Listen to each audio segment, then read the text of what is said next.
Assalamualaikum warahmatullahi wabarakatuh.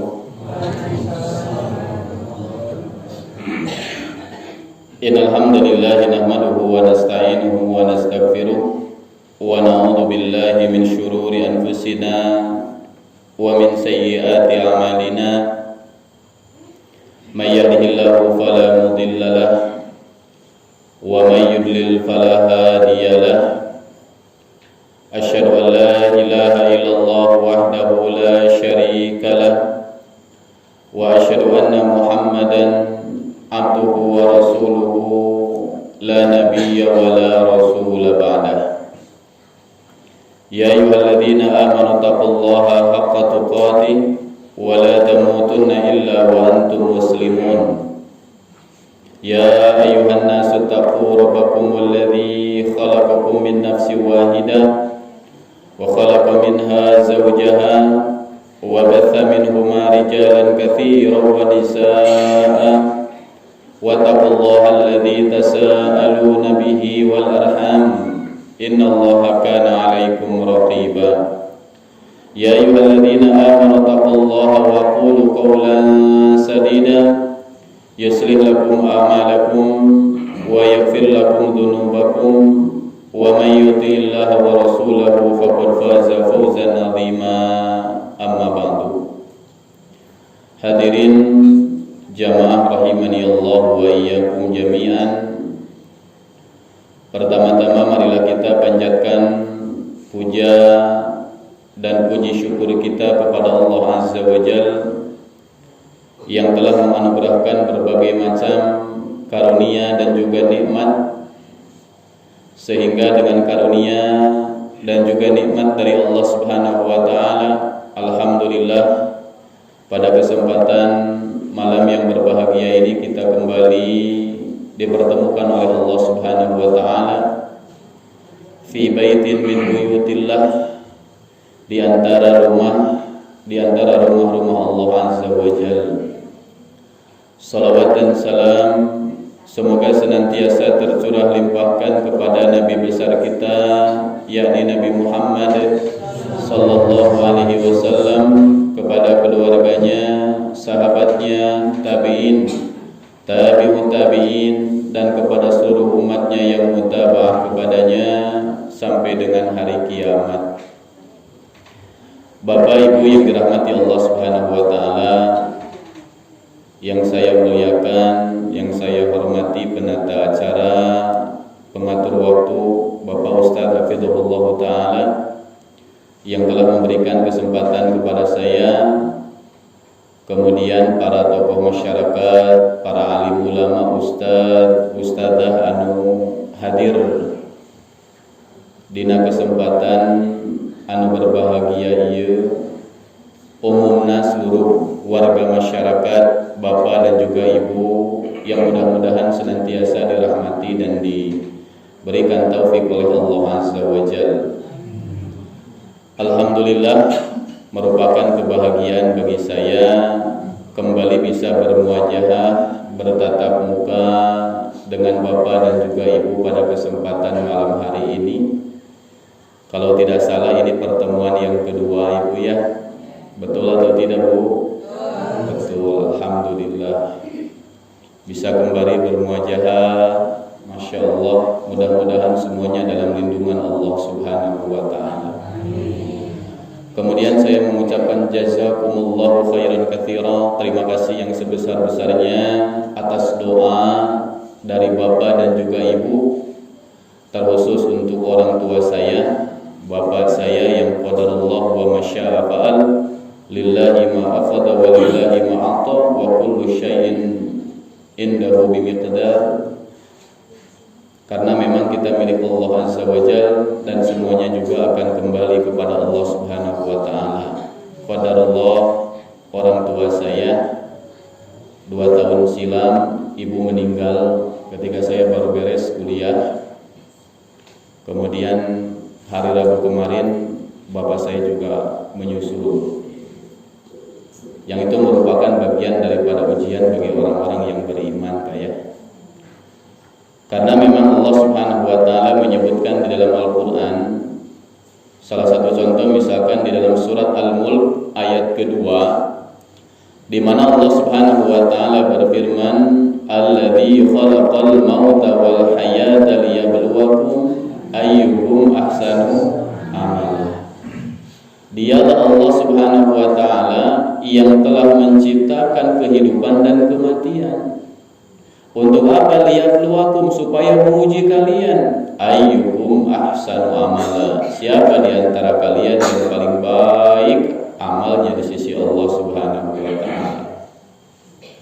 Karena memang tentunya kita itu hidup di dunia tidak akan pernah terlepas dari yang namanya ibtila atau ujian, musibah apapun bentuknya. Meskipun tentunya ujian itu berbeda-beda, tergantung dengan posisi dan juga kemampuan orang tersebut.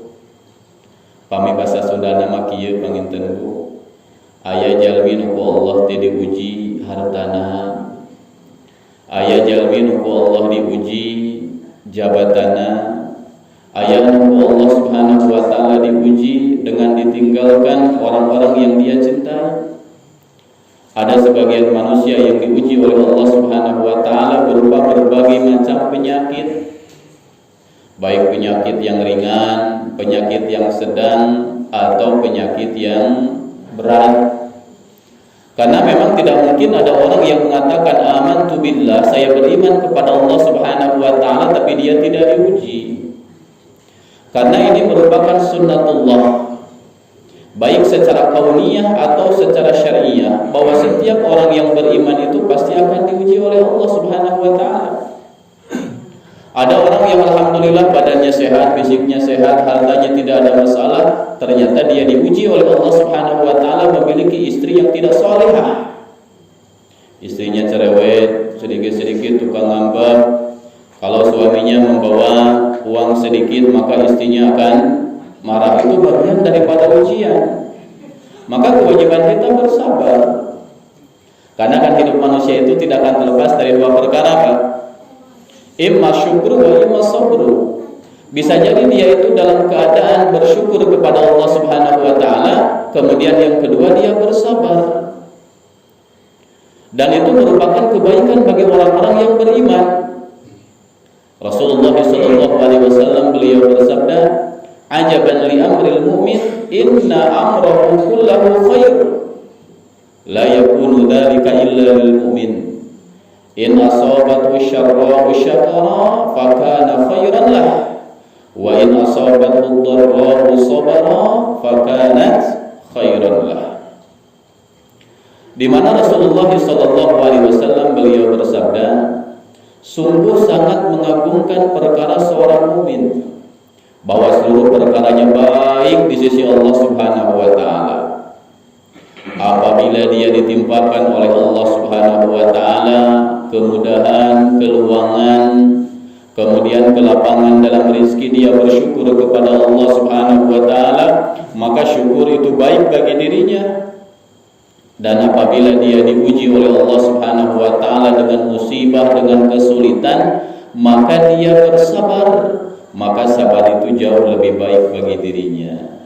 Nah, Ibu, Bapak yang dirahmati Allah, jadi hidup kita itu hanya ada dua pilihan. Setengahnya itu bersyukur, setengahnya bersabar. Tatkala kita diberikan berbagai macam nikmat oleh Allah yang menyenangkan hati kita, maka wajib hukumnya bersyukur. Tapi tatkala kita diuji oleh Allah Subhanahu wa taala dengan berbagai macam ujian, maka wajib hukumnya kita bersabar. Mending bersyukur, mending bersabar. Mending syukur, mending sabar. Pertara sarana di Robi Kuabi. Mana nu langkung utama, jalmi anu beunghar bersyukur atanapi jalmi anu miskin sabar. Ibu-ibu hoyong milih anu kahiji atanapi nu kadua.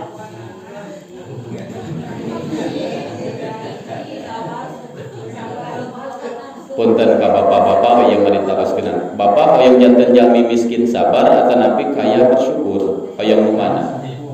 Hoyong nu kaya bersyukur. Tapi sahur Rasul, yang paling banyak jadi penghuni surga itu orang-orang miskin. Rasulullah sallallahu alaihi wasallam beliau bersabda, "Uritul jannah fa idza aktsara ahliha al-fuqara wa ma ahlul jannati mahbusuna bi nisfil yawm." Kata Rasulullah sallallahu alaihi wasallam ketika beliau itu mi'raj ke langit, diperlihatkan kepadaku penghuni surga, dan ternyata yang paling banyak masuk ke dalam surga itu adalah orang-orang miskin. Adapun orang-orang kaya yang soleh, yang bersyukur, maka mereka masih tertahan jaraknya setengah hari. Kalau di tahun kita sekarang itu sama dengan 500 tahun. Jadi kalau orang miskin sudah masuk surga hari ini, maka 500 tahun kemudian baru orang-orang kaya yang soleh masuk surga. Jadi milih mana, Bu? Milih kaya, milih miskin? Hoyong kaya, hoyong miskin, Pak. Hoyong kaya, hoyong miskin. Ibu-ibu terang ke doa Nabi Muhammad kalau Nabi ngadoa ke Allah. Di mana Rasulullah sallallahu alaihi wasallam beliau berdoa kepada Allah Subhanahu wa taala, Allahumma ahyini miskinan wa amitni miskinan wa syurni ma zumratil masakin. Di mana Rasulullah sallallahu alaihi wasallam beliau berdoa kepada Allah Subhanahu wa taala, ya Allah, hidupkan saya sebagai orang miskin. Wafatkan saya dalam keadaan miskin dan bangkitkan saya nanti di hari kiamat dengan kelompok orang-orang miskin. Karena ternyata orang miskin itu adalah orang-orang yang paling ringan hisabnya nanti di hadapan Allah Subhanahu wa taala. Nah, Ibu jadi hoyong kaya, hoyong miskin.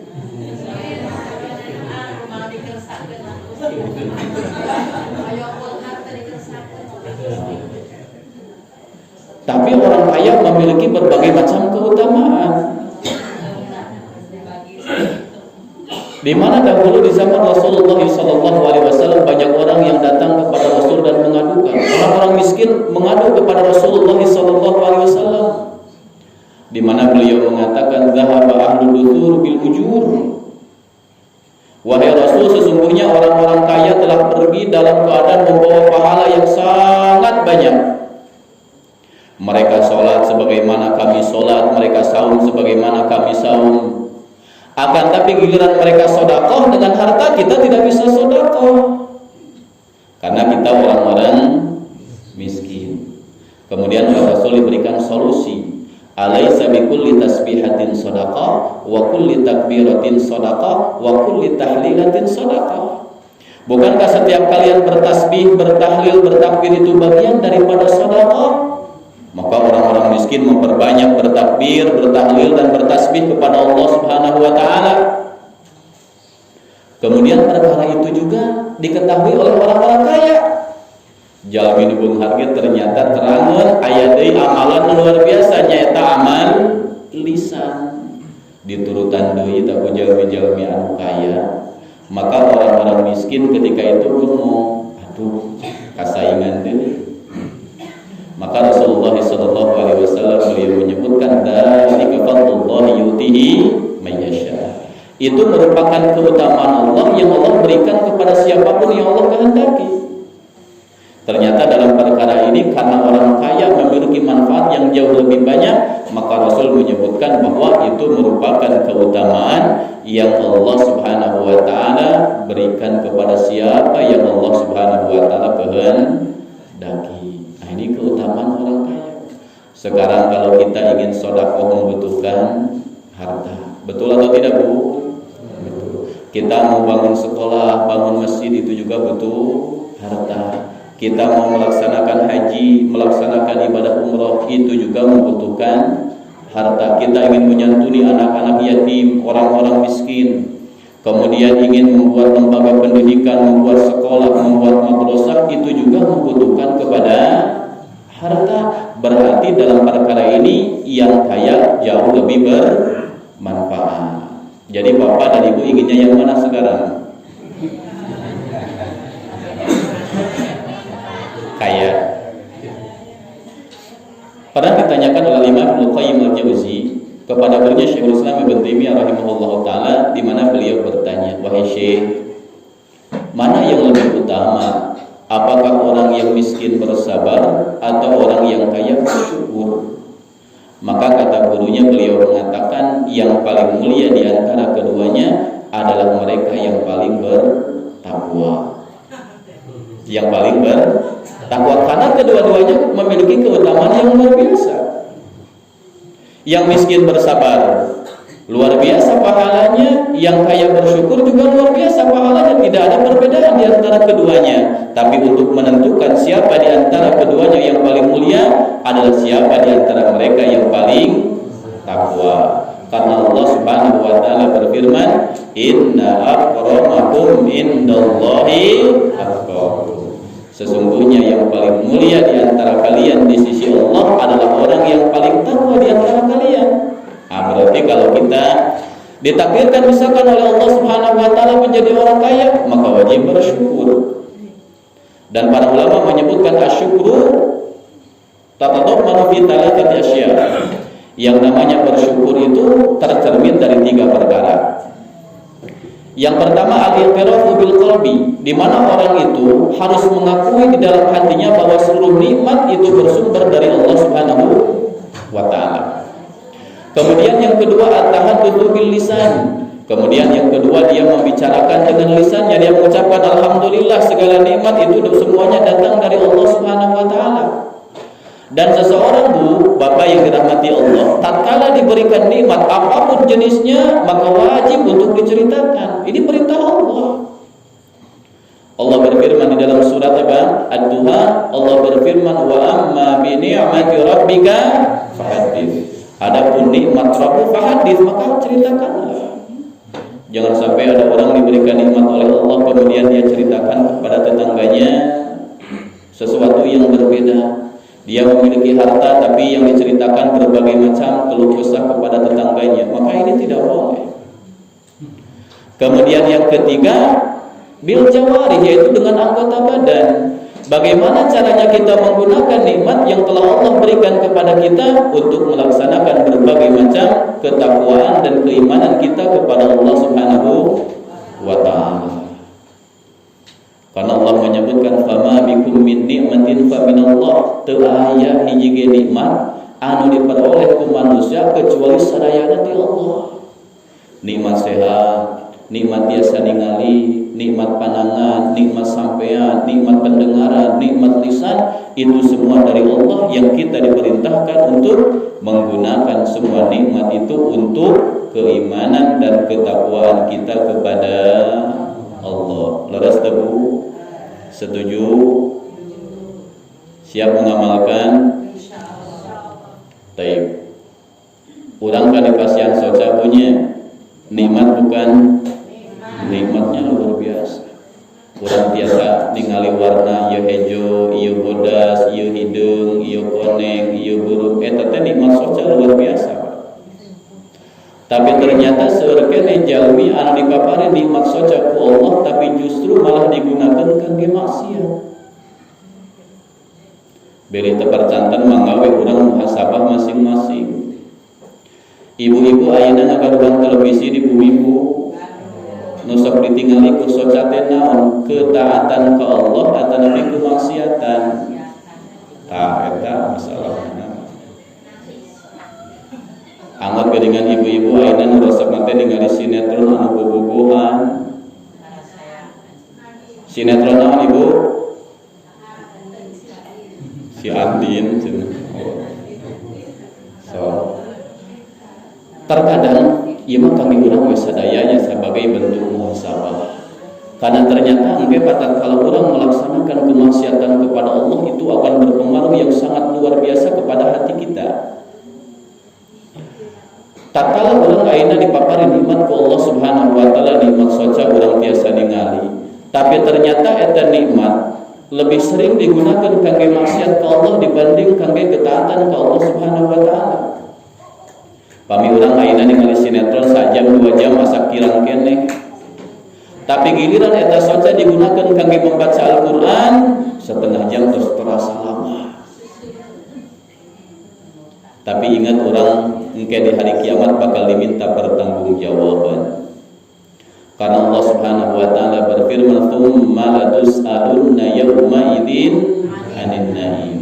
Kemudian kalian akan ditanya nanti di hari kiamat terhadap nikmat itu. Kita akan ditanya, semuanya kita akan ditanya. Mata kita digunakan untuk apa? Lisan kita digunakan untuk apa? Kaki kita digunakan untuk apa? Apakah digunakan untuk kemaksiatan kepada Allah atau digunakan untuk senantiasa melaksanakan ketaatan-ketaatan kita kepada Allah Subhanahu wa taala? Nah, berarti di antara cara supaya kita mensyukuri nikmat Allah, maka gunakan semua wasilah, semua nikmat yang Allah berikan kepada kita untuk senantiasa melaksanakan keimanan dan juga ketakwaan kita kepada Allah Subhanahu wa taala. Kemudian yang kedua, setengahnya lagi adalah kita wajib bersabar. Para ulama menyebutkan bersabar itu ada 3 jenis. Yang pertama as-sabru fi ta'at, di mana kita itu wajib bersabar tatkala melaksanakan ketaatan kita kepada Allah Subhanahu wa taala, wajib bersabar. Makanya para ulama menyebutkan orang yang tidak memiliki kesabaran maka hilang agama daripada dirinya, atau meskipun ada maka agamanya sangat lemah. Karena kita sholat itu membutuhkan kesabaran, duduk di majelis taklim membutuhkan kepada kesabaran, kemudian kita saum butuh kepada kesabaran, kemudian kita haji membutuhkan kepada kesabaran, umroh membutuhkan kesabaran, bahkan duduk di majelis ilmu pun membutuhkan kepada kesabaran.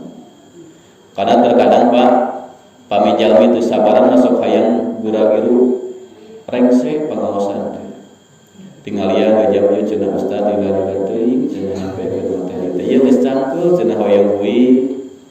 Bade ningali sinetron berarti eta jalmi teh teu sabar. Ibu-ibu, bapak-bapak terang teu mana sabar teh naon. Aya nu terang. Sok nu terang dipasihan hadiah ku panitia. Sabar teh naon, Pak? Mangga bapak-bapak nu paling pengker teh. Sabar teh naon? Ieu teh pilih ke bapak euih ka buminya ditaros ku urang kali. Bapak apa cenah ari sabar teh naon? Bingung bapak ke kan masalah gitu. Pami sabar teh naon, Pak? Ibu-ibu sabar naon, Bu? Nampi kana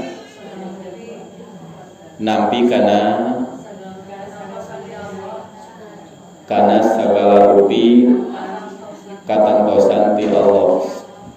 Baik.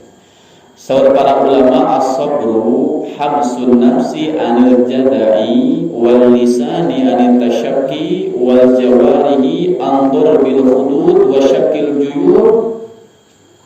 Yang dimaksud dengan sabar itu menahan hati, menahan jiwa supaya legowo. Kemudian menahan lisan supaya tidak mengeluh. Kemudian menahan seluruh anggota badan supaya tidak memukul-mukul pipi dan juga merobek-robek baju, maka ini sabar. Jadi siapa saja di antara manusia yang terkumpul 3 perkara ini, maka dia bagian daripada orang yang sabar, mampu menjaga hati, dia ridho terhadap ketentuan Allah, kemudian lisan tidak berucap kecuali apa yang Allah ridhoi, kemudian yang ketiga, anggota badan tidak melakukan kecuali apa yang Allah Subhanahu wa taala ridhoi. Jantan pami kieu mah punya, pami di dieu aya ibu-ibu atanapi bapak-bapak, hatena mah ridho karena ketentuan Allah, tapi sok ngeluh lisana. Aya di dieu ibu-ibu pami curhat sareng tetanggana nu diceritakeun teh kasusah we, sareng kasusah aya. Tah teu sabar eta teh. Pami ayeuna bapak-bapak sering mengeluh kepada manusia bukan bagian daripada kesabaran. Tapi kami urang ayeuna bade mengeluh terhadap berbagai macam permasalahan, boleh mengeluh tapi sanes ka manusia, tapi mengeluh ka saha? Ka Allah Subhanahu wa taala. Sebagaimana Nabi Yakub alaihissalam tatkala anjeunna diuji ku Allah Subhanahu wa taala kehilangan beliau mengatakan innama ashku bathi wa huzni ilallah. Sesungguhnya aku adukan keluh kesah, kesedihan, kegundahan ini hanya kepada Allah Subhanahu wa taala. Nabi Yakub alaihissalam ditinggal berkumurang kalina Nabi Yusuf anu amat sangat dipika cinta. Kemudian dibohongi ke putra-putra anu sanesna bahwa Nabi Yusuf teh parantos dibunuh. Atau Nabi parantos dibunuh kunaon, diterkam ku serigala. Padahal ternyata Nabi Yusuf teh dibuang ke sumur. Kemudian Nabi Yusuf dicanak we ku kafilah dagang dicanak ka Mesir jantenkeun seorang budak. Kemudian Nabi Yusuf alaihissalam sampai akhirnya menjadi perdana menteri di Mesir. 20 tahun eta teh penjarakeunna teh. Nabi Yakub alaihissalam selama 20 tahun berdoa ke Allah Subhanahu wa taala, nangis di hadapan Allah. Bahkan sampai dikatakan sampai saking seringnya Nabi Yakub alaihissalam nangis dugi ka socana teh buta. Teu biasa ningali. Tapi beliau hanya curhatnya kepada Allah Subhanahu wa taala. Nah, ieu sabar. Nyata sabar dina melaksanakan ketaatan kita kepada Allah Subhanahu wa taala. Kemudian yang kedua, sabar di dalam menjauhi semua larangan-larangan Allah Subhanahu wa taala. Seseorang sabar untuk tidak berzina, sabar untuk tidak meminum khamr, sabar untuk tidak riba, melakukan berbagai macam transaksi riba anu memang ayeuna urang hidup di akhir zaman dipenuhi dengan berbagai macam fitnah-fitnah syubhat atau fitnah-fitnah syahwat. Bahkan ia pernah diisyaratkan ke Rasulullah sallallahu alaihi wasallam, innahu la ya'ti 'alaikum zamanun la yubadu mar'u min aina kasab amin halalin amin haram. Sesungguhnya nanti bakal datang satu zaman kepada kalian wahai manusia, di mana ketika itu manusia tidak peduli lagi dari mana mereka mendapatkan harta. Apakah bersumber dari sumber yang halal atau dari sumber yang haram. Nu penting mah hartana subur, teu paduli teuing apakah cina anu haram atanapi tinu halal. Ia terjadi di tengah-tengah masyarakat sebagian daripada kaum muslimin. Pamiata jalmi janten pedagang teu jujur dina daganganna, sok nipu ka batur, barang anu awon disebatkeun sae haram eta teh hartana. Pami jalmi aina sebagai seorang pembisnis sok ingkar janji, kemudian berkata dengan perkataan yang bohong, maka ini juga merupakan perkara yang diharamkan di dalam syariat Islam. Maka ini merupakan perkara yang memang membutuhkan kepada kesabaran. Karena memang apabila manusia melaksanakan perkara yang diharamkan oleh Allah Subhanahu wa taala, maka itu akan berakibat fatal terhadap kesehatan dan juga kelembutan hati. Nah, maka kita masuk ke dalam sabar yang ketiga, yakni as-sabru ala aqdarillah, bersabar terhadap takdir Allah Subhanahu wa taala. Baik takdir yang kita sukai ataupun takdir yang memang tidak sesuai dengan nurani kita. Orang diberikan sakit kan tidak sesuai dengan keinginan dia, wajib bersabar. Kehilangan harta, kehilangan orang yang dicintai, kehilangan anak, suami kehilangan istri, istri kehilangan suami, maka wajib bersabar. Ini mah ada orang diuji sedikit oleh Allah, tos gogoleran. Aya seorang suami istrina maot dugi ka gogoleran. Istri ngagaduhan suami qadarullah maot dugi ka gogoleran, gogoakan. Teu nampi kana takdir Allah Subhanahu wa taala, maka ieu merupakan perkara anu diharamkeun dina syariat Islam. Tekenging bersedih itu banyak kami urang ayeuna diuji ku Allah. Naon wae ujianna maka wajib bersabar. Pami tiasa mah bersyukur gitu. Da asana aneh pami di urang ayeuna dibahas tatkala jalmi ditimpa musibah ku Allah bukan hanya bersabar tapi bersyukur. Ieu luar biasa. Para nabi mah bersyukur tatkala diuji ku Allah Subhanahu wa taala. Kenapa? Karena mereka tahu hakikat daripada musibah itu akan menghapuskan dosa dan mengangkat derajat. Karena kalau orang itu tidak pernah diuji oleh Allah Subhanahu wa taala, maka otomatis dosanya tidak dihapuskan dan derajatnya juga tidak akan diangkat oleh Allah Subhanahu wa taala. Akan tetapi perkara yang paling penting yang harus kita renungkan bersama, di sana ada musibah yang paling besar yang Allah Subhanahu wa taala timpakan kepada sebagian manusia. Yang ini merupakan perkara yang akan membinasakan manusia di dunia dan juga di akhirat. Kalau kita diuji oleh Allah dalam bentuk badan sakit, alhamdulillah ini suatu musibah yang akan menghapuskan dosa dan mengangkat derajat. Kalau yang hilang dari diri kita adalah sebagian harta, maka ini juga akan mengangkat derajat kita dan juga menghapuskan dosa-dosa kita. Tapi di sana ada musibah yang dikatakan sebagai ibtila, ujian yang Allah Subhanahu wa taala berikan kepada sebagian manusia. Apa itu? Yakni qaswatul qalbi. Tatkala Allah Subhanahu wa taala timpakan kepada mereka hati yang keras. Hati yang keras. Hati yang sulit untuk menerima nasihat, hati yang sulit untuk khusyuk tatkala ibadah kepada Allah Subhanahu wa taala.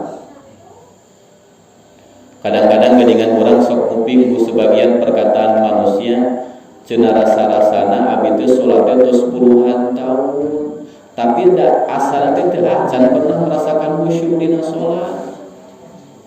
Eta jalmi teh sering membaca Al-Qur'an, tapi kunaon Al-Qur'an teh henteu menyebabkan hatena bergetar.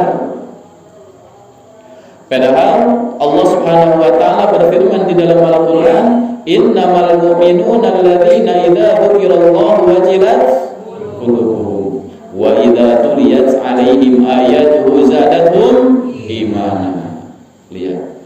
Allah Subhanahu wa taala berfirman, hanya saja orang-orang yang beriman apabila disebutkan nama Allah Subhanahu wa taala wajilat qulubuhum, maka hati mereka bergetar dibarengi dengan takut.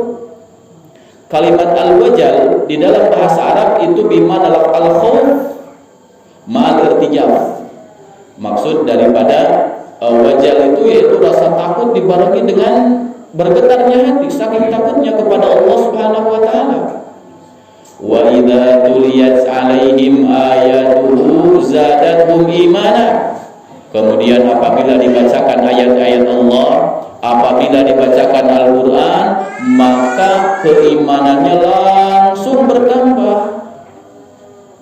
Berarti orang yang demikian itu adalah orang yang memiliki hati yang baik. Tapi kalau orang hatinya bermasalah, maka sulit bagi dia untuk bergetar tatkala dibacakan ayat-ayat Allah, sulit bertambah keimanannya tatkala dia membaca Al-Qur'an. Makanya Allah menyebutkan orang yang tidak pernah mentadabburi Al-Qur'an itu seperti orang yang hatinya sudah digembok, dikunci. Allah berfirman, "Afala yatadabbarunal Qur'an am 'ala qulubin aqfaluha." Tidaklah kalian mentadabburi Al-Qur'an atau hati-hati kalian telah terkunci? Kayak musibah luar biasa. Tapi kebanyakan manusia tidak pernah sadar tatkala Allah diuji dengan bermasalahnya hati. Pami ayeuna jalmi ku Allah diuji dengan sakit, pasti dia tahu dirinya sedang sakit, kemudian dia pergi kemana? Ke dokter. Kangge naon Bu? Berobat. Laras ada pinter. Laras. Tapi pernah teu tatkala urang ayeuna merasakan hati urang sulit kangge khusyuk dina ibadah, sulit kangge menerima nasihat, sulit kangge ngarasakeun sieun ka Allah Subhanahu wa taala, kemudian urang teh berusaha kangge mengobati hati urang.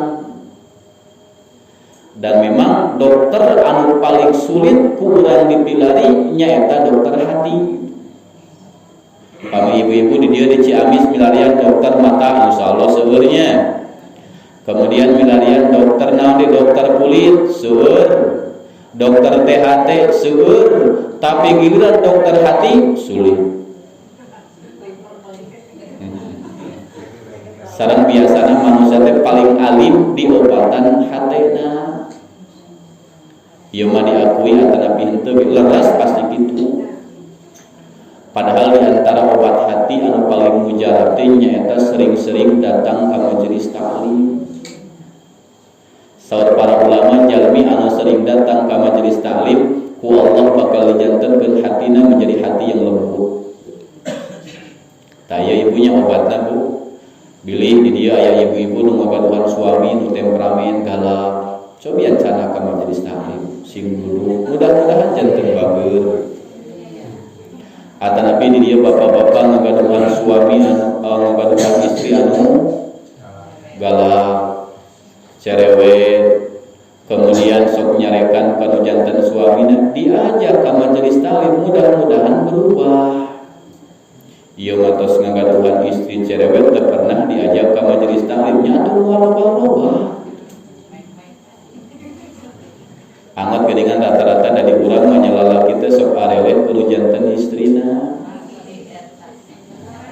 Laras teh Bu. Curiga garalak diri mah ibu-ibu nanya. Tekenging eta teh dosa. Sanes dosa alit dosa ageung. Tong boro-boro galak kanu janten suami ngabentak we kanu janten suami teh eta teh durhaka dosa ageung. Pami seorang anak ku Allah Subhanahu wa taala dilarang kangge mengucapkan kanu janten orang tuana, begitu juga seorang istri tidak boleh mengangkat suara, tidak boleh membentak kepada suaminya. Setuju tuh Pak? Setuju tuh Pak? Setuju. Bahkan Rasulullah SAW beliau bersabda, ayyuma imra'atin matat wa zawjuha radin anha dakhalatil jannah. Perempuan yang mana saja yang meninggal dalam keadaan suaminya ridho kepada dirinya, maka perempuan itu pasti masuk surga. Luar biasa. Maka seorang istri itu tidak boleh sekali-kali mengangkat suara di hadapan suami. Cobi kami ibu-ibu mungkin berbicara sareng suami, direndahkan suami suarana, dilembutkan suarana, jadikan suami itu mendapatkan kenikmatan tatkala berbicara sareng istri. Makanya kan kami api ditaruh itu utama di dalam permasalahan rumah tangga. Kunaon cenah Pak Ustaz abi rumah tangga tetes puluhan tahun tapi rasa-rasa teh acan cenah bahagia. Berarti anu salah. Biasana mah di urang anu lundah terjadi kepemimpinan diambil alih ku janten istri, eta pasti masalah. Padahal di dalam kehidupan rumah tangga seorang suami merupakan pemimpin. Tapi biasanya di kita kepemimpinan diambil alih oleh istrinya, itu yang akan menjadi masalah.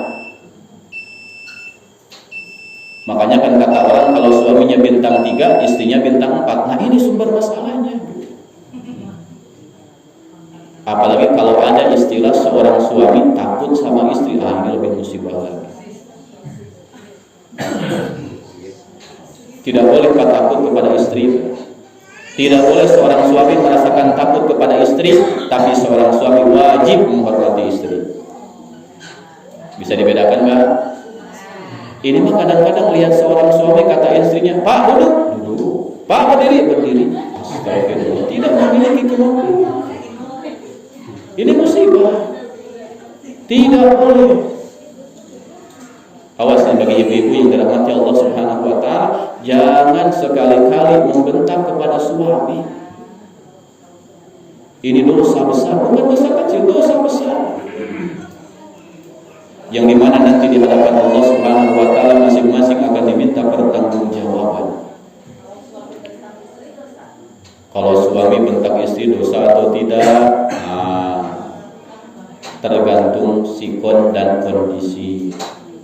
Kalau seandainya seorang istri melakukan nusyuz, Nusyuz itu artinya kemaksiatan kepada suami atau kemaksiatan kepada Allah, semacam istrinya berzina, selingkuh, tidak mampu menjaga harga diri suami, maka diperbolehkan untuk memarahinya. Tapi tentunya marah sesuai dengan ukuran, tidak boleh berlebih-lebihan. Tapi kalau tiba-tiba membentak dan tidak ada alasannya, maka ini tidak dibenarkan. Contoh, misalkan seorang istri membuat sayur kurang garam, dibentak istrinya, tidak boleh. Tidak boleh. Iya.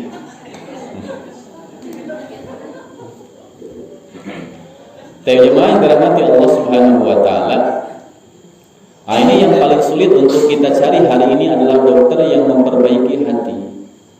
Dan perlu kita ketahui bersama bahwa obat yang paling mujarab untuk memperbaiki hati yaitu berzikir kepada Allah dan membaca Al-Quran, yang itu lumrahnya kebanyakan adanya dalam masjid. Makanya kalau orang itu merasakan gundah gulana dalam hatinya, maka perbanyak zikir kepada Allah, kemudian banyak-banyak membaca Al-Quran. Karena Allah Subhanahu wa taala berfirman, "Ala bi dzikrillah tatmainnul qulub." Hanya dengan zikir kepada Allah, mengingat Allah Subhanahu wa taala, maka hati ini akan menjadi hati yang tenang. Kalau kita ingin mendapatkan hati yang tenang, maka tidak mungkin kita dapatkan di tempat-tempat yang ramai. Kalau orang misalkan ieu cenah hoyong menangkeun hati, hayu cenah wong piknik, mungkin tenang tapi sesaat. Setelah itu pusing lagi. Betul atau tidak, Bu? Betul.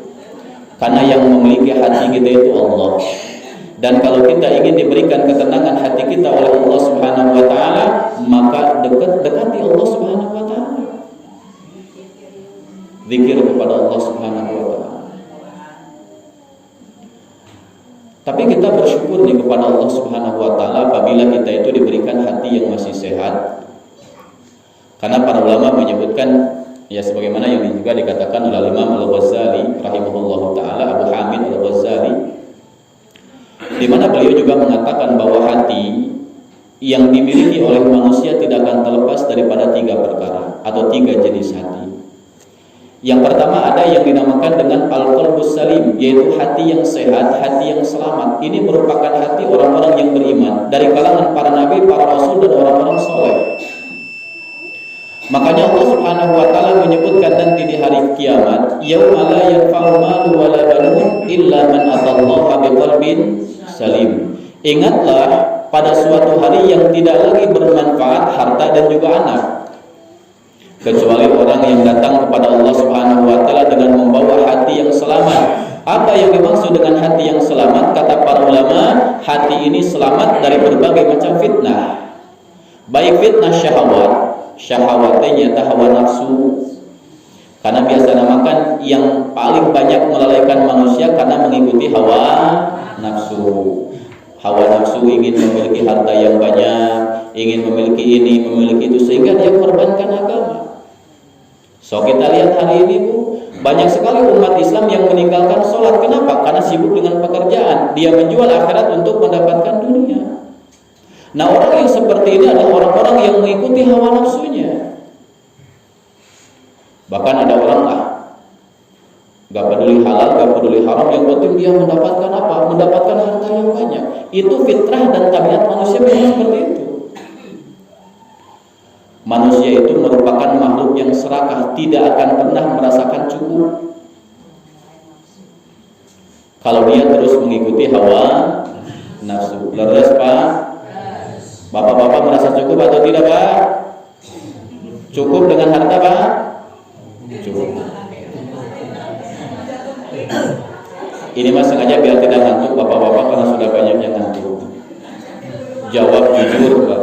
Jawab jujur. Bapak-bapak pamiku Allah di pasien artos 1 juta setahun cekap. Bapak-bapak ku Allah alhamdulillah tos di pasien 1 istri cukup.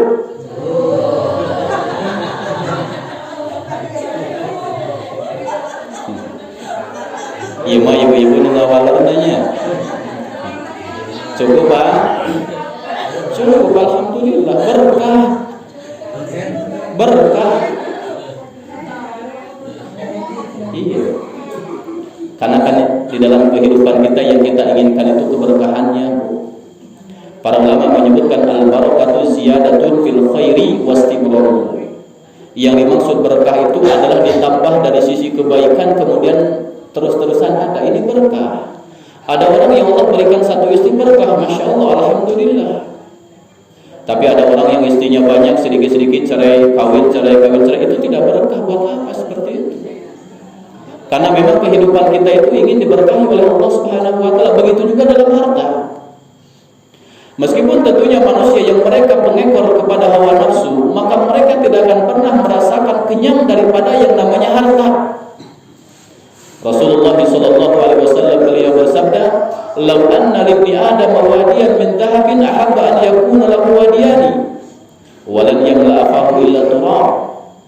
Kata Rasulullah sallallahu alaihi wasallam, seandainya anak Adam diberikan oleh Allah satu lembah emas, maka tidak akan cukup, dia ingin meminta satu lagi. Dan mulut manusia tidak akan pernah merasakan kenyang sampai mulutnya disumpal dengan tanah. Maksudnya sampai dia dimasukkan ke dalam liang kubur. Bahkan kan ini sering terjadi, ada orang yang dia itu sesungguhnya dekat dengan kematian, berada di sakaratul maut.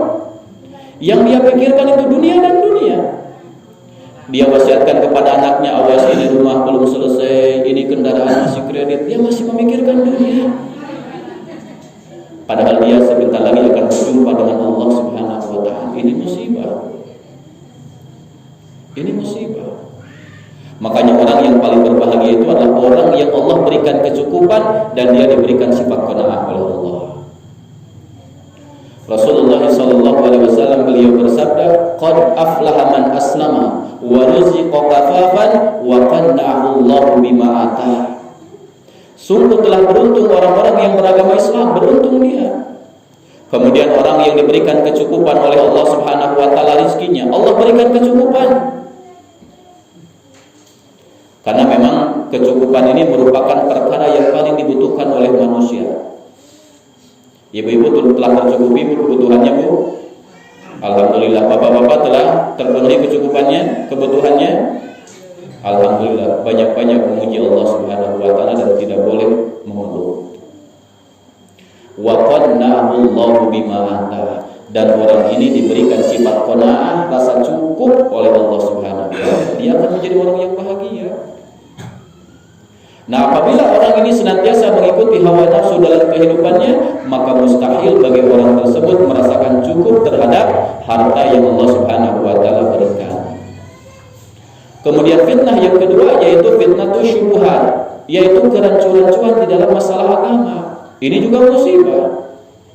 Terkadang ada sebagian daripada manusia sudah bingung untuk beragama, ini agama yang benar itu yang mana? Sawal Ustadiyu A, Ustadiyu B, Ustadiyu C, bingung dia. Maka kata para ulama, kalau orang itu terkena fitnah syubhat, kerancuan-rancuan, maka obatnya adalah dengan cara dia mempelajari ilmu agama, banyak-banyak belajar. Karena ketika orang itu banyak belajar, maka dia akan semakin tahu mana itu tauhid, mana itu syirik, tahu mana itu taat, mana itu maksiat, maka dengan ilmu dia akan mengetahuinya. Tapi tatkala manusia itu pas sering melakukan berbagai macam maksiat kepada Allah Subhanahu wa taala, baik daripada syubhat, kerancuan-rancuan atau nabi mengikuti syahwat, hawa nafsu, maka itu akan menjadikan hati dia menjadi hati yang bermasalah. Yang pertama kata beliau adalah hati yang sehat, ini hati orang-orang yang beriman. Kemudian yang kedua adalah hati yang sakit, yaitu orang-orang yang ada keimanan dalam hatinya tapi dia suka melakukan maksiat. Kemudian yang paling berbahaya yang ketiga. Apa itu yang ketiga? Yaitu orang yang hatinya telah dimatikan oleh Allah Subhanahu wa taala, yang ini merupakan kebinasaan dunia dan akhirat. Karena kalau orang itu hatinya sudah mati, tidak mungkin lagi dia menerima hidayah dari Allah. Kalau hati dia telah mati, tidak mungkin dia akan mengenal agama Islam dengan baik. Kalau telah hatinya mati, maka tidak mungkin dia berada di atas ketakutan dia kepada Allah Subhanahu wa taala. Tidak mungkin dia cinta kepada Allah, tidak mungkin dia takut kepada Allah, tidak mungkin dia mengharap kepada Allah Subhanahu wa taala. Yang ada dalam pikirannya adalah dunia dan dunia. Dan dia pun tidak akan merasa senang apabila umat Islam berpegang teguh dengan agamanya. Makanya Masya Allah, ini merupakan satu musibah. Ada orang yang mengaku dirinya sebagai umat Islam, tapi dia benci kepada Islam. Ada orang yang mengatakan dirinya sebagai orang Islam, tapi ternyata kebijakan-kebijakan dia justru berpihak kepada orang-orang di luar Islam. Maka bisa jadi orang yang seperti ini adalah orang-orang yang telah Allah matikan hatinya. Ini musibah. Dan ini tentunya yang perlu untuk kita tangisi. Makanya Imam Ibnu Mubarak rahimahullah ta'ala, beliau pernah mengatakan, ra'aitu dzunuba, atau dalam syairnya yang lain, ya ajaban minan nas yakuna ala man mata jasaduhu wa la yakuna ala man mata qalbuhu wa wasyad. Aneh cenah manusia, di mana mereka itu menangis tatkala ada orang yang meninggal jasadnya ditangisi, tapi mereka tidak pernah menangis tatkala orang dimatikan hatinya oleh Allah. Padahal kalau orang itu meninggal jasadnya ya hanya berpindah saja Bu ya, berpindah dari dunia menuju alam akhirat. Tapi kalau orang mati hatinya, maka dia celaka di dunia dan dia pun celaka nanti di akhirat. Tapi ternyata ada beberapa perkara yang mungkin ini sering kita lakukan, di mana perkara ini adalah perkara yang paling mendasar yang akan menjadikan hati kita menjadi hati yang keras setidaknya. Kalau dibiarkan lama-lama, hati kita bisa berubah menjadi hati yang mati. Para ulama menyebutkan setiap maksiat, setiap dosa yang dilakukan oleh seseorang, maka itu akan berpengaruh kepada hatinya. Contoh misalkan, dan kalau orang itu melakukan maksiat, maka Allah akan halangi dirinya untuk melakukan ketaatan kepada Allah. Jadi jangan pernah orang merasa aman tatkala dia maksiat kepada Allah. Kata para ulama gini, Pak, setiap maksiat yang kita lakukan itu akan menjadi penghalang kita mendekatkan diri kepada Allah. Dahulu pernah ditanyakan kepada salah seorang ulama tentang orang yang tidak mampu melaksanakan sholat malam. Dia sudah 20 tahun, tapi dia tidak pernah bisa melaksanakan sholat malam. Apa sih sebabnya? Di mana ulama itu mengatakan, la tusillaha bin nahar wa huwa yuqimuka bil lail. Jangan sekali-kali engkau bermaksiat kepada Allah di waktu siang, maka Allah akan membangunkanmu di waktu malam. Dalam artian pami ulang bu hoyong gugah di waktu wengi ngalaksanakeun salat tahajud, bebeujeuh di waktu siang teh kenging maksiat ka Allah. Karena kami jalmi ayeuna ngalaksanakeun maksiat ka Allah Subhanahu wa taala, moal mungkin di waktu malam Allah dibangkitkeun kangge ngalaksanakeun salat malam. Tah ieu hukuman anu sangat luar biasa. Aya ayeuna jalmi anu gugah di waktu malam tapi sanes kangge salat tahajud. Nonton ulah. Ata nabi istrina ngagugahkeun suamina kangge naon? Hoyong diantar ke kamar mandi. Ternyata kangge sanes kangge salat. Tah ieu teh musibah nu luar biasa. Tapi seueur jalmi anu teu sadar dina permasalahan ieu. Padahal itu merupakan keselamatan orang, kunci keselamatan orang di dunia sedang di akhirat. Tapi ada perkara anu sifatna khusus, anu bakal menjadikan hati orang menjadi hati yang bermasalah, bahkan menjadi hati yang sangat keras. Para ulama nyebatkan dina masalah hati ketika mereka membahas tentang tazkiyatun nufus atau konsep pensucian hati, pensucian jiwa, di mana para ulama menyebutkan suhul qalbi arba'atun. Ada 4 perkara yang paling mendasar yang akan menjadikan hati manusia dipenuhi dengan racun dan berbagai macam permasalahan. Jadi siapa saja di antara kita yang melakukan 4 perkara ini, maka awas bisa jadi berpengaruh kepada hatinya. Nukahiji fudulul kalam, seueur teuing nyarios. Seueur teuing naon? Nyarios. Karena jalmi ketika dia semakin banyak berbicara, terutama berbicara yang tidak bermanfaat, maka ini akan menjadikan hatinya keras. Apalagi kalau kita berbicara sesuatu yang kita bukan ahlinya. Allah Subhanahu wa taala berfirman, la taqfu wa la taqfu ma laysa laka bihi ilm. Inna sam'a wal basara wal fuada kullu ulaika kana anhu mas'ula. Janganlah kamu berbicara sesuatu yang kamu tidak memiliki ahlinya. Sesungguhnya penglihatan, pendengaran dan juga hati itu akan diminta pertanggungjawaban nanti di hadapan Allah. Berbicara. Kami ulang makan rasa pisan jantan komentator. Aya batur ngalaksanakeun di komentari. Aya jalmi anu nembe nikah di komentari. Teh kenging naon manfaatna kangge urang? Biasa nama nu paling sering mah dipalih tasik di ditu ibu-ibu. Duka palih dieu mah. Bentennya punya. Oh, ada benten. Aya geuningan batur anu nembe nikah ku salakina kase pamajikanana goreng patur diobrolkeun. Atanapi aya jalmi anu nembe runtag rumah tanggana diobrolkeun. Aya jalmi ayeuna meser kebon, meser kendaraan digibah, dituduh dengan berbagai macam tuduhan, maka awas naon anu urang diucapkeun bakal ada pertanggungjawaban nanti di hari kiamat. Bahkan Rasulullah sallallahu alaihi wasallam beliau bersabda, "Inna rajula la yatakallamu bi kalimatin la yahwi biha basan yazillu biha finnar ab'ada ma bainal masyriqi wal maghrib." Di mana Rasulullah sallallahu alaihi wasallam bersabda, ada seseorang yang dia berbicara dengan satu kata. Satu kata. La yahwi biha basan, dia pun tidak sadar itu hanya bercanda. Punten pami basa Sundana ngan heureuy. Ada cenah ieu mah heureuy karerencangan, ceplos we diucapkeun. Kemudian salallahu Rasul eta jalmi bakal dilebetkeun kana siksa api neraka anu dalamnya lebih jauh dibanding barat dengan timur. Itu dengan satu kalimat. Apalagi yang kita ucapkan berparagraf-paragraf bahkan berjam-jam.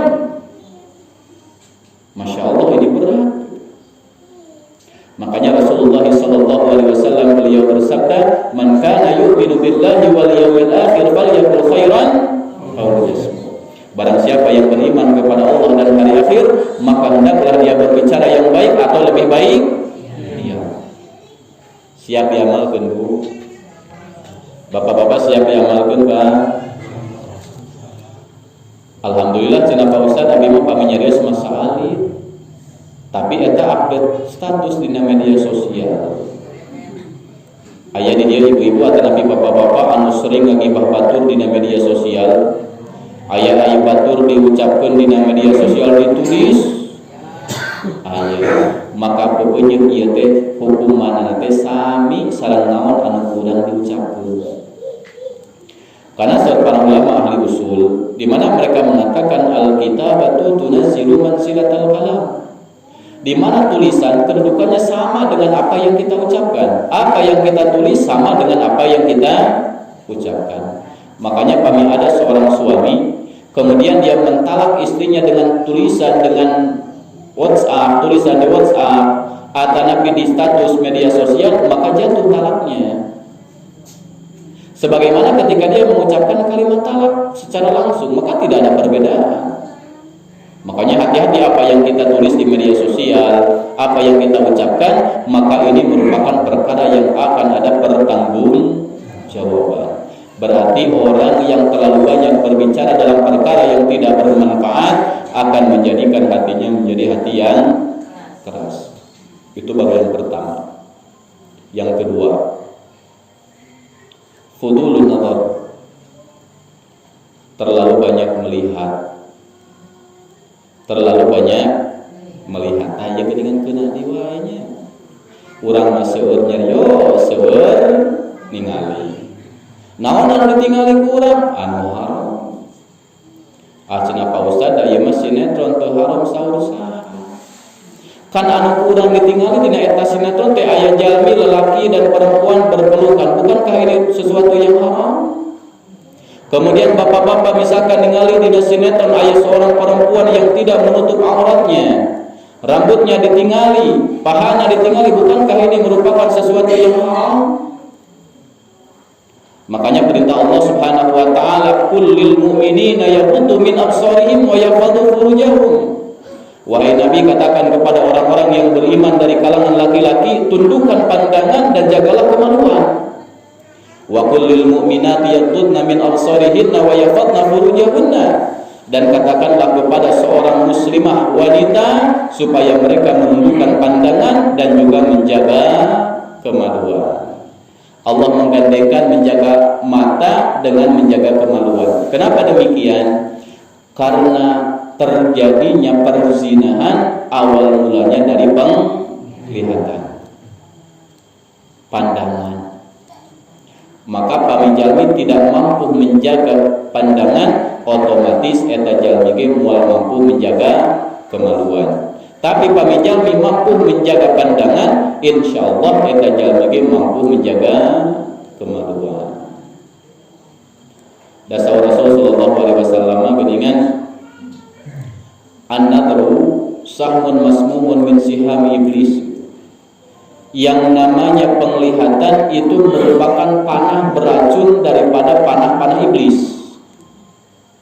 Jadi kalau orang itu tidak mampu menjaga pandangannya, maka dia terkena panah iblis laknatullah. Dan aglabiah biasanya, Pak, seluruh kemaksiatan yang terjadi di atas permukaan bumi awalnya dari melihat. Awalnya dari apa? Melihat. Orang terjadinya perampokan, dia melihat dulu, oh ini ada apa, sehingga terjadinya apa? Perampokan. Terjadinya perzinahan awal mula dari penglihatan. Dan berbagai macam kemaksiatan yang lain, maka diawali dengan melihat. Maka kalau orang itu tidak mampu menjaga pandangan, hati-hati Pak, akan berpengaruh kepada hatinya. Makanya jangan pernah berharap kita diberikan oleh Allah Subhanahu wa taala hati yang lembut, hati yang mudah tersentuh tatkala diingatkan, apabila pandangan kita tidak mampu dijaga. Yang ketiga, karena waktunya 5 menit lagi, saya diberikan waktu sampai jam 8. Al-mu'minuna inda syurutihim, seorang mukmin tergantung perjanjian dia. Oke, sampai jam 8, jam 8. Yang ketiga, fululut ta'am, seueur teuing tuang. Nu batilun cenah Bu, seueur teuing tuang. Di dieu ibu-ibu seueur tuangna. Alhamdulillah. Ada cenah Pak Ustaz mumpung pare teu meser, tapi tetap aya aturanna di syariat Islam. Tekenging terlalu banyak makan. Kenapa demikian? Karena tatkala orang terlalu banyak makan, itu akan menjadikan hati dia menjadi hati yang keras. Makanya Nabi itu sallallahu alaihi wasallam tidak pernah seumur hidup beliau merasakan kenyang daripada makanan. Ini perkara yang harus kita ketahui bersama. Nabi maka selama anjeunna hidup tak pernah merasakan kenyang daripada makanan.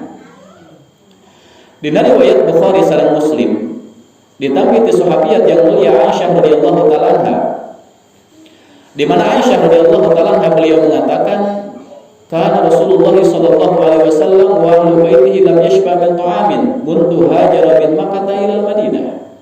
Saudara Aisyah, salasna Nabi sareng seluruh anggota keluarga Nabi tak pernah merasakan kenyang dari makanan semenjak Rasul hijrah dari Mekah ke mana? Ke Madinah. Di mana Rasul hanya mendapatkan makanan roti kering dengan kurma kering itu 3 hari 1 kali.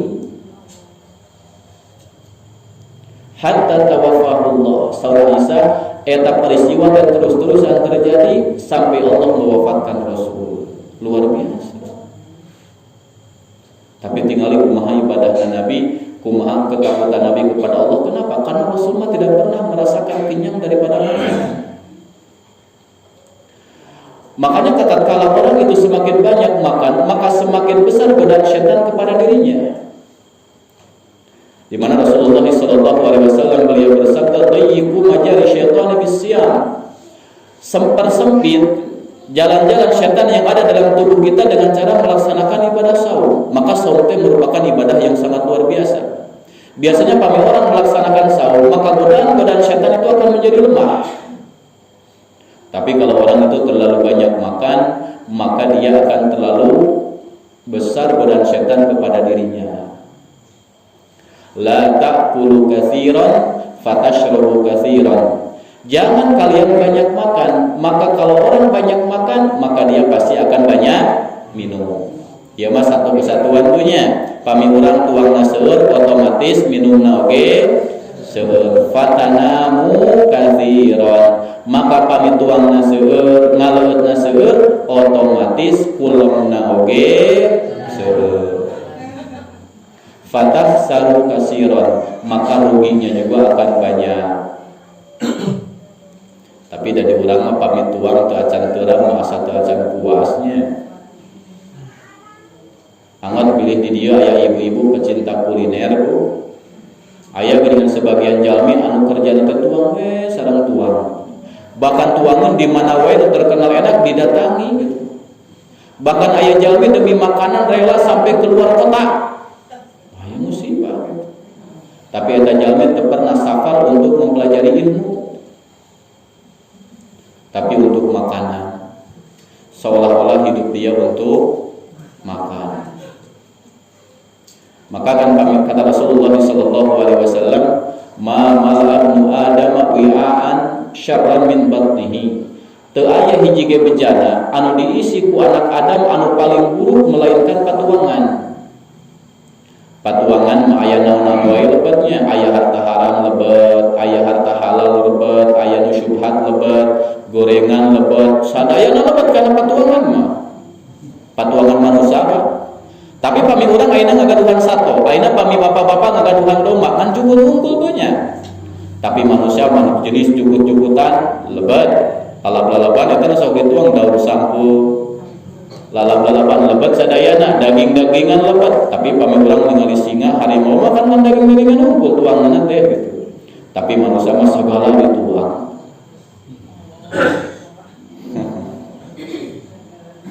Bahkan haram ge teu tuang. Aya jalmi anu minumna khamar, kemudian memakanna daging babi, maka ia sesuatu yang diharamkan oleh Allah Subhanahu wa taala. Maka pamiurang ayeuna hayang nabi dina masalah makan, maka cukup 1/3 daripada ukuran patuangan. Jantan ukuran anu paling maksimal anu diperbolehkeun dina syariat Islam pamiurang ayeuna bade tuang 1/3 perut kangge tuangan, 1/3 deui kangge leuteun, 1/3 deui kangge oksigen. Pami lebih daripada itu maka dia terjerumus ke dalam perkara yang diharamkan. Angot istilahnya demi kemerdekaan ayeuna mah luar biasa teu kenging eta teh. Maka atuh kunaon pami ayeuna seueur pisan jalmi anu mudah terserang penyakit. Karena memang tuangan ge teu diatur.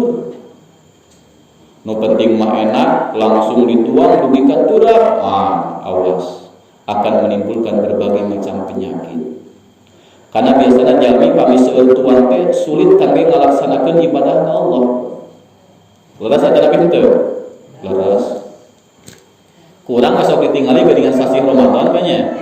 Pami ayeuna jalmi ketika berbuka puasa dugi ka kemerdekaan, maka pami ngalaksanakeun ibadah salat tarawih teh sulit.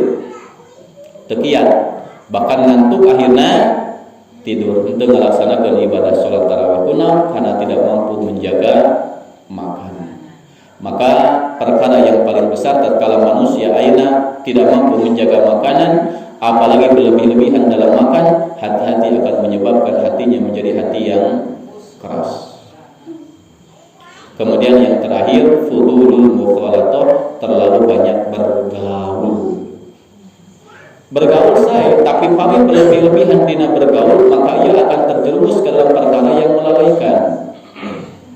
Angot kami pergaulan nyaeta nu teu aya manfaatna. Seueur pisan gabung dina berbagai macam komunitas, tapi teu aya hiji komunitas anu mengingatkan dia untuk berzikir kepada Allah Subhanahu wa taala. Angot geuningan aya jalmi bergabung di komunitas mancing, goes, naon deui daki gunung, naon deui. Terlalu banyak apa dia bergaul sampai akhirnya dia terlalaikan daripada mempelajari ilmu. Tidak pernah lagi datang ke majelis taklim, tidak pernah lagi datang melaksanakan ibadah sholat Jumat dan juga sholat jamaah, maka ini merupakan kerugian yang sangat besar yang akan dialami oleh orang tersebut. Jadi 4 perkara ini harus dijauhi, Bu. Yang pertama, jangan terlalu banyak berbicara. Yang kedua, jangan terlalu banyak melihat. Yang ketiga, jangan terlalu banyak tuang. Yang keempat, jangan terlalu banyak bergaul. Dalam artian bergaul yang tidak ada manfaatnya. Wallahu a'lam, barangkali demikian untuk materi karena sudah jam 8 lebih. Akan tapi sebelum ditutup, barangkali ada koreksian, tambahan atau mungkin pertanyaan, disilakan.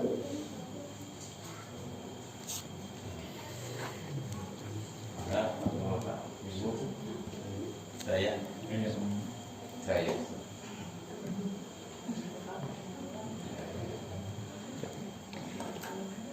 Daya bapak-bapak, ibu-ibu. Tapi insya Allah pahamnya. Bagus. Karena saudara para ulama ada soal yahtamilu ihtimalaini. Itu ayat pertanyaan teh aya 2 kemungkinan. Yang pertama al-fahmu bil kulliyah, paham sadayana. Kemudian anu kedua adamul fahmi bil kulliyah, teu paham sadayana. Tapi dari mah insyaallah palalintar banyak. Mudah-mudahan naon disampaikan bisa dipahami. Nu paling penting mah ku urang ngeureuyeuh diamalkeun. Ilmu nu salid diamalkeun jauh langkung saya dibanding ilmu nu seueur tapi henteu diamalkeun. Hapunten bilih aya perkataan anu kirang berkenan di hati Bapak sareng Ibu, mudah-mudahan naon anu disampaikeun tiasa bermanfaat. Urang tutup ku doa kafaratul majlis. Subhanakallahumma wa bihamdika asyhadu an la ilaha illa anta astaghfiruka wa atubu ilaik. Assalamualaikum warahmatullahi wabarakatuh.